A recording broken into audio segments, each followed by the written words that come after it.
DJ Baker is serving it to you raw and uncut. Open your mouth, give you a taste. Welcome everyone to Raw and Uncut right here on We Are You Radio, the urban sound of pride.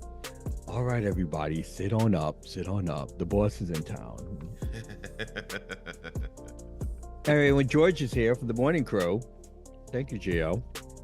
And we're going to be doing the recap. We do this every Monday. Is the recap for the Chasing Dallas season 5. I think this is season 5, right? Season 5. And it's heating up. And it's episode 5. Okay. Yes. And still, Marquise hasn't cooked anything. Okay. We want to start off with that. And the shade begins already. Okay. Well, it all started that the episode opens up with the ending of the last episode, which was the axe throwing event, which we never saw anyone throw any axes or anything. So it was interesting that they spent most of the time throwing daggers at each other than throwing axes. I like what you did there. So Jeff, and Keyshawn are having a conversation about what's going on, and then Astro interrupts and brings up the fact that the whole beef between them and who's raps better than who.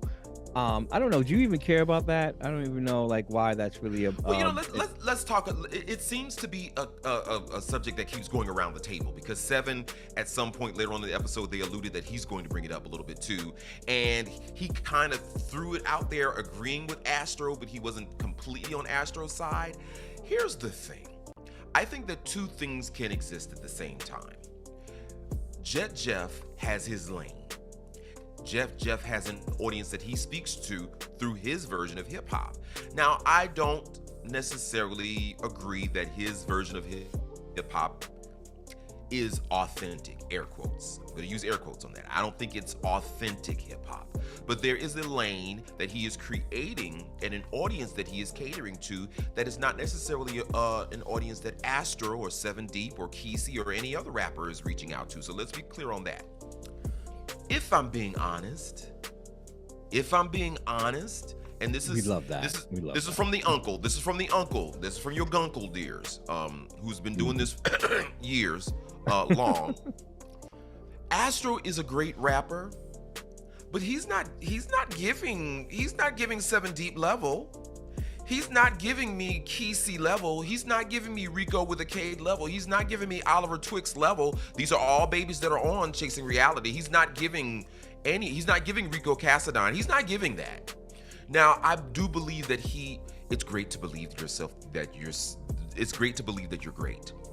But to know the level of your greatness is a better thing. And I don't think Astro is really giving what he thinks he's giving at all. I'll just say that. Carry on. Well, I will say that I think the thing about Jeff that I don't like is the gatekeeping of hip hop. There's this gatekeeping of that's Seven alluded to it earlier. I think Astro is alluding to it a lot more than just lyrics because that's the difference between a lyricist and a rapper. Yeah. Lyricists are more into the words, wordplay.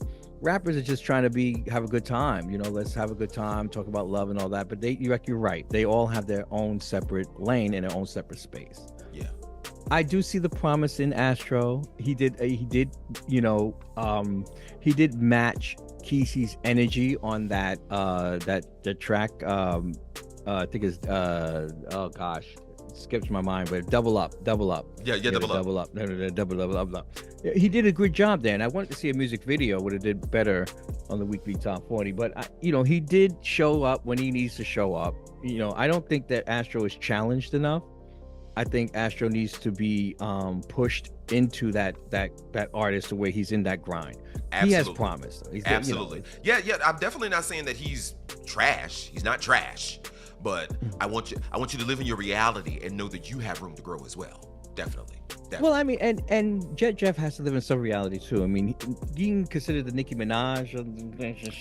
Yeah, I was like, yeah, that's a stretch, boo. I mean, yeah, I'm not. I love him with that. And again, that's that assertion. Because why would you assert yourself to be a Nicki Minaj, honey?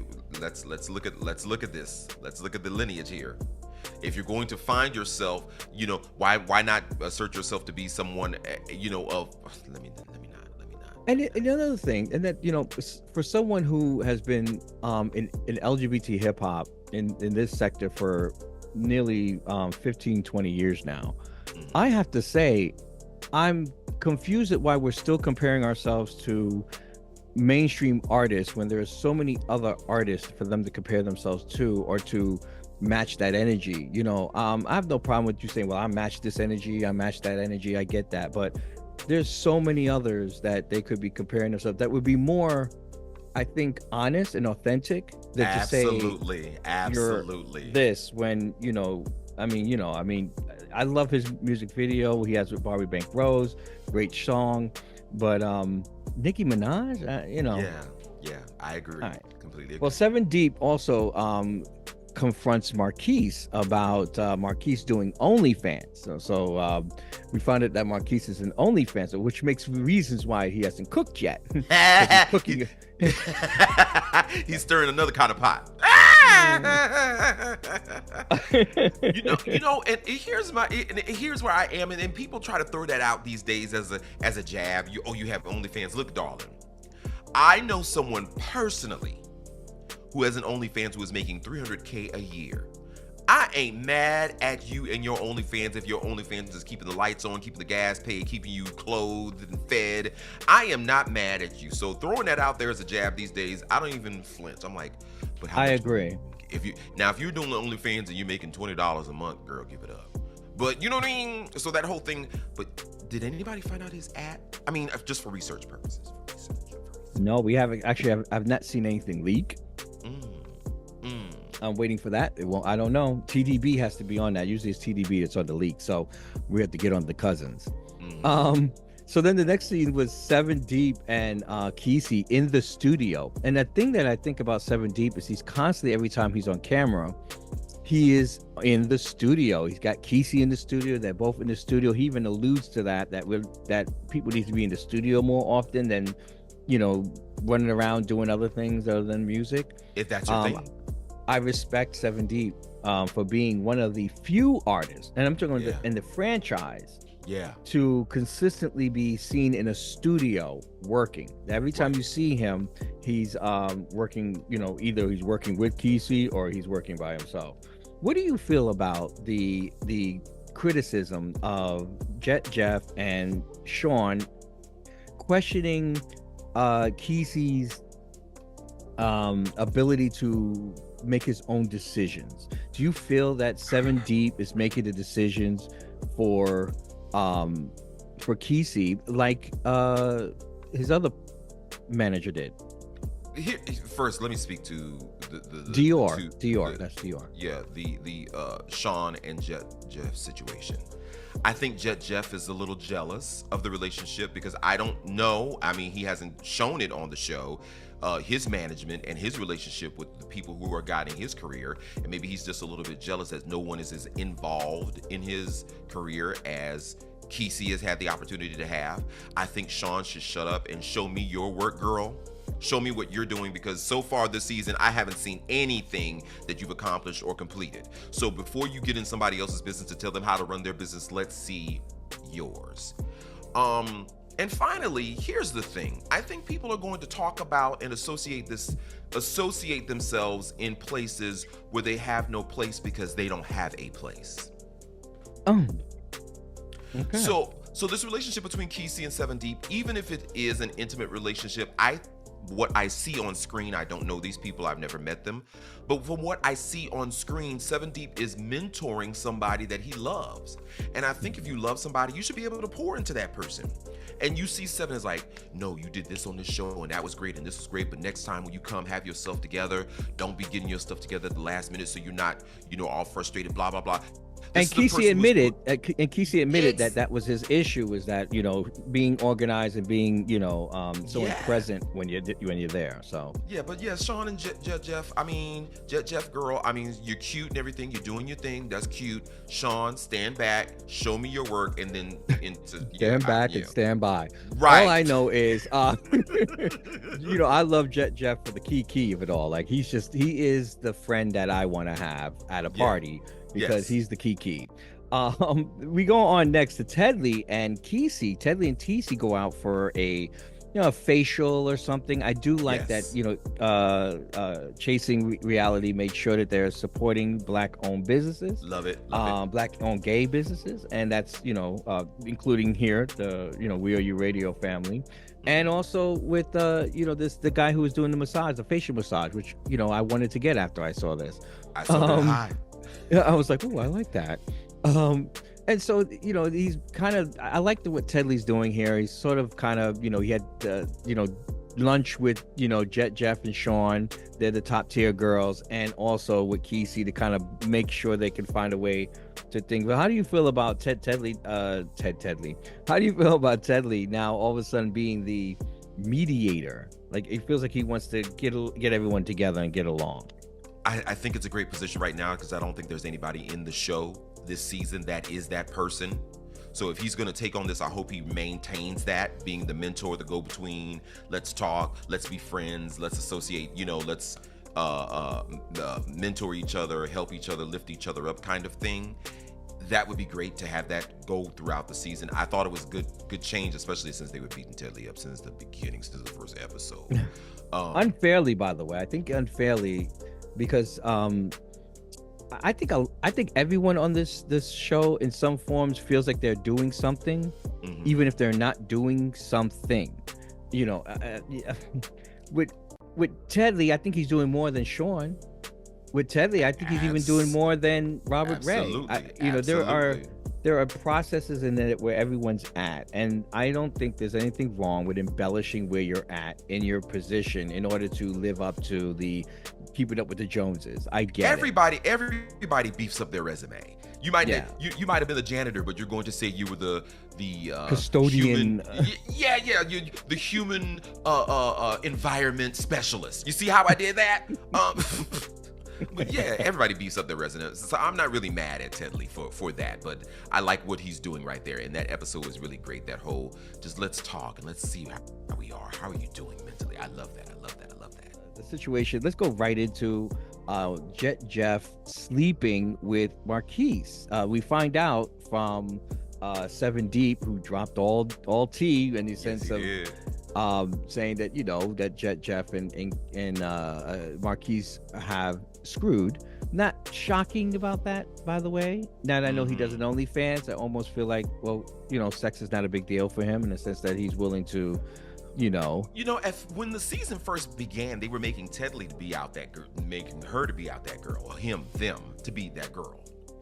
But we're finding out that Marquise is a little Rolling Stone, because not only did they allude to the fact that he was with Jet Jeff, they also kind of alluded to the fact that he was with Astro at some point. And then he was trying to rub up on Barbie Bank Rose. So.